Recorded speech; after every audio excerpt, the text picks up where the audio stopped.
Alright, so I've never made a political video. I've always wanted to make a political video, and I think right now is the best time than ever with what's going on right now in politics, especially what's going on that's so, directly associated with the White House and our president. And I'm here to say that, I feel that there is attacking of the president. This is obvious, but it goes a lot deeper, and I really want the Republican base out there to really open up their eyes a little bit to some of the information that you can find that shows that it isn't just the Democrats that are going after Trump, it's the Republicans. And they have a very logical reason as of why. And it has to do mostly with the fact that he didn't consult any of his generals or any of the Defense Department at all about his decision to pull troops out of Syria and leave the Kurds completely defenseless. Now, I mean, I can go and say political, jargon like, the Kurds are technically localized ethnic Christians. They're not what you would call, they're like the stray dogs of the Middle East, and they have to watch themselves out. They believe in things a little bit differently than the Muslim majority there, and it was put upon us to help to defend them. And I know that a lot of people, when they go to these Trump rallies, they see him talking about how he's a Christian, and I have to say that I don't think that he's what you think he is. I think he's playing us, playing the people of America in general. And the way I say that is that no moral, religious person would leave his own out to be slaughtered. You don't go, and this is the words from Mitt Romney, go rescue someone out that's drowning just to get there and say, oh, I shouldn't have swum out there to rescue you anyways. It really shows that our handshake in this country is spit. And I know it sounds really bad when this election thing going on, but I do not like the Democratic selection that we have right now. And right now I'm swinging towards, if one of them wins, I would rather it be Elizabeth Warren. And it's because is that the only goofy thing that you could really find about her is the fact that she was calling herself a native Indian. And let's be honest, it was goofy. But it's nowhere near the levels of goofiness that our current standing president has been portraying to the world at large. And to lose the faith of the party that you ran with, to have one of these super rich individuals to break rank and basically say what everyone was thinking, out loud to, how many seats are still out there. I mean, he's right. He's tainted his image. Republican or Democrat, he has tainted his image. And the alternative is, of course, him being impeached, and it has happened in the past. We've had impeached presidents. But look at the alternative. You could either get rid of him now and let Mike Pence run or something like that. He's a far more of a symbol for the Republican Party than Trump would ever be. Trump shows this, what I like to call the Legion of the Rich, the party of the wealthy, and that's something that the Republican Party shouldn't be portraying itself as. It should be the defender of jobs and the people and stuff like that. And I know there's a lot of corporate energy sector influence in the Republican Party. There's a rush to solve the low gas prices, which in my world, the way I live right now, I really don't want to see the prices go up because it would financially hurt me. And I've had horrendous electric bills where I live. You know, this region of the country is heavily price gouged because of our open energy market, which is not really the way it should be. It's not like a lot of these companies are actually producing electricity. They're purchasing the power and then selling the power with a markup, and it's been something that's decimated me. But we need to really get on the ball and really start to work together, Republicans and Democrats, to really see that this person that's in front of us right now, that we keep seeing on the news, he's scared. He's got shivers going down his spine because he pulled an order and put lives at risk and is causing basically a reinsurgence of the terrorist groups in Syria. And you just can't make that kind of shit up. It's the fact. Go watch Mitt Romney's speech about the whole thing about leaving our friends behind, making promises, breaking them. I mean, not consulting. He basically laid out an entire load of evidence that something is up with Trump. And he did it with word evidence, like logical shit that the dumbest person could not miss. And you got to sit there and tell yourself, it's not about party loyalty. It's not that you should be sitting there and going, I am only Republican no matter who is president. No, it doesn't work that way. And it shouldn't work that way. You got to understand that he won out of all the Republicans that are running, the debates and all that stuff. He came out on top because he was the most rambunctious, most Hollywood-like, most eye candy-ish. He was like a piñata of entertainment. All right? But look, politics is serious. This man is representing you. He is making us look goofy, look weak. All right? And I honestly believe with the stuff that's going on with Rudy Giuliani and, Turkey and just Crimea, just the whole region right there, there's something not right about his decision making. And I want you to think about that for a second. Go research it. The man has broken ranks with his own party, and he's made himself his own lame duck president. He's got his own cabinet members just jumping ship left and right.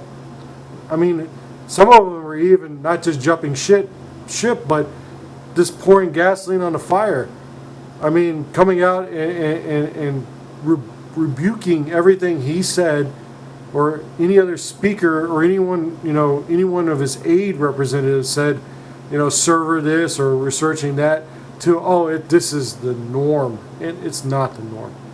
It is not the norm to treat the White House like it's being run by a gangster. All right? Trump, he's not big government, but he is big business. A lot of people see that as being beneficial, but you got to follow the lines a little bit. Understand that when it comes to business, it's me, myself, and I, and that's what he thinks. He thinks of his own family, his own future, and his own image. He does not care about your religious beliefs or any of that, and it is obvious. Now, I do have to say, I don't know who's coaching him. The last rally he had, he did a pretty good job. He was speaking coherently. I actually understood a lot of stuff, and I agreed with a lot of it. So whoever's with him, I'm really surprised you're able to relay that information to him to speak that way without being yelled at like a fucking dumbass when you're not. So whoever that is, keep giving that medicine or whatever, but, he needs to go. He's going to sit there and topple a lot of cards, and we're not going to be able to pick them back up.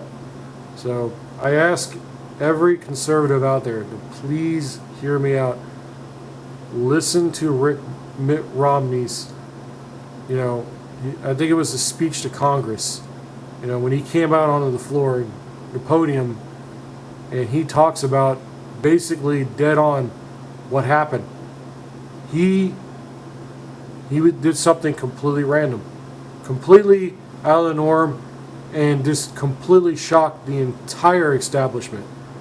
And a lot of these people, especially in the intelligence community, they're there to make sure that the system doesn't fall apart.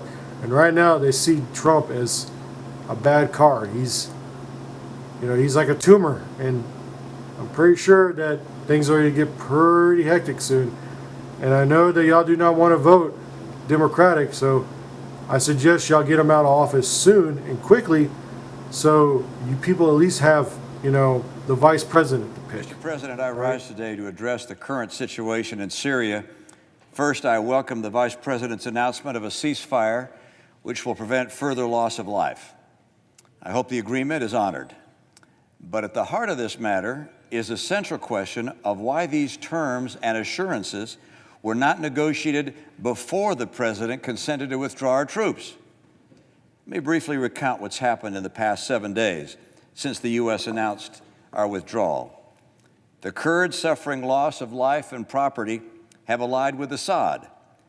Russia has assumed control of our previous military positions, and the U.S. has been forced in many cases to bomb some of our own facilities to prevent their appropriation by Russia and Turkey. The announcement today is being portrayed as a victory. It is far from a victory. Serious questions remain about how the decision was reached to precipitously withdraw from Syria and why that decision was reached. Given the initial details of the ceasefire agreement, the administration must also explain what America's future role will be in the region, what happens now to the Kurds, and why Turkey will face no apparent consequences. Further, the ceasefire does not change the fact that America has abandoned an ally. Adding insult to dishonor, the administration speaks cavalierly, even flippantly, even as our ally has suffered death and casualty. Their homes have been burned and their families have been torn apart. We know the truth about our Kurd allies. They lost 11,000 combatants in our joint effort to defeat ISIS. We dropped bombs from the air and provided intelligence and logistics behind the lines. The Kurds lost thousands of lives. 86 brave Americans also lost their lives so tragically. It's argued that the Kurds were fighting for themselves. Of course they were. That's the nature of an alliance. We fight together, each pursuing our own vital interests. America leaves no soldiers behind. Often at great cost in blood and treasure, we recover our dead and our wounded, and we free our men and women who are held captive. This is a matter of American honor and promise. So too is the principle that we stand by our allies, that we do not abandon our friends. The decision to abandon the Kurds violates one of our most sacred duties. It strikes at American honor. What we have done to the Kurds will stand as a blood stain in the annals of American history. There are broad strategic implications of our decision as well. Iranian and Russian interests in the Middle East have been advanced by our decision. At a time when we're applying maximum pressure on Iran by giving them a stronger hand in Syria, we've actually weakened that pressure. Russia's objective to play a greater role in the Middle East has also been greatly enhanced. The Kurds, out of desperation, have now aligned with Assad. So America is diminished, Russia, Iran, and Assad are strengthened. And so I ask how and why this decision was reached. I serve on the Foreign Relations Committee, and given the Syria decision taken by the administration, I might be forgiven for wondering why our committee even exists. I say this because apparently the decision to leave Syria was made without consultation with the committee or even with the committee chairman and ranking member. Just 3 weeks ago, our subcommittee held hearings to receive an extensive analysis of the conditions and the way forward in Syria. It was presented to us by the Syria Study Group, a bipartisan, congressionally mandated commission tasked with providing an in-depth assessment of the conditions in Syria and to provide recommendations for American strategy going forward. So far as I'm aware, the administration made no effort to contact those who attended that hearing or to speak with the Syria Study Group to be able to understand the content in their extensive published report. I ask whether it is the position of the administration that the United States Senate, a body of 100 people representing both political parties, is to be entirely absent from decisions of the magnitude just taken in Syria. Now, some argue that we should not have been in Syria in the first place because there was not a vote taken by the Senate to engage in war there. I disagree. Congress has given the president legal authority and funding to fight against terrorists in Syria. However, even if one, for purposes of argument, believed that no authorization had been given, that's really irrelevant to the decision as to the withdrawal once we have allied with a people, the Kurds, committed to defend them, and together defeated ISIS. Once you jump in the ocean to save a drowning soul, you don't turn around with the excuse that you didn't have to jump in the first place. It is a matter of commitment. Others argue that we should just get out of a messy situation like this. The Middle East, they say, has had wars going on forever. Just let them have at it. There's, of course, a certain logic to that position as well. But again, it applies only to the original decision as to whether or not we should have gone into Syria. Once we have engaged and made the commitments we made, honor as well as self-interest demand that we not abandon our allies. It's been suggested that Turkey may have called America's bluff, telling the president they were coming no matter what we did. If that's so, we should know it, for it would tell us a great deal about how we should deal with Turkey now and in the future. Some have argued that Syria is simply a mess, with warring groups and subgroups, friends and allies shifting from one side to the other, and thus we had to exit because there was no reasonable path for us to go forward. Are we incapable of understanding and shaping complex situations? Russia seems to have figured it out. Are we less adept than they? And are our principles to be jettisoned when we find things get messy? The administration claims that none of these reasons are accurate. Instead, the president has said that we left to fulfill a commitment to stop endless wars, to bring troops home, to get them out of harm's way, perhaps to save money. I find these reasons hard to square. Why? Well, we withdrew 1,500 troops in Syria, but we're adding 2,000 troops in Saudi Arabia. And all totaled, we have some 60,000 troops in the Middle East. Assuming for the sake of understanding that getting out of endless wars was the logic for the decision, why would we take action so precipitously? Why would we not warn our ally, the Kurds, of what we were about to do? Why would we not give them time to also withdraw, or perhaps to dig in to defend themselves? Clearly, the Turks had a heads up because they were able to start bombing within mere hours. I simply don't understand why the administration did not explain in advance to Erdogan that it's unacceptable for Turkey to attack an American ally. Could we not insist that together we develop a transition plan that protects the Kurds, secures the ISIS prisoners, and meets the legitimate concerns of Turkey as well? Was there no chance for diplomacy? Are we so weak and so inept diplomatically that Turkey forced the hand of the United States of America? Turkey? I believe that it's imperative that public hearings are held to answer these questions, and I hope the Senate is able to conduct those hearings next week. I note in closing that I also hope the ceasefire agreement is honored and that Turkey ends its brutal killing. But I note that lives are already lost and American honor has already been tarnished. We once abandoned a red line. Now we abandon an ally. Mr. President, we need answers. What has happened in Syria should not happen again, and we, the Senate must take action to make sure that it is not. I yield the floor.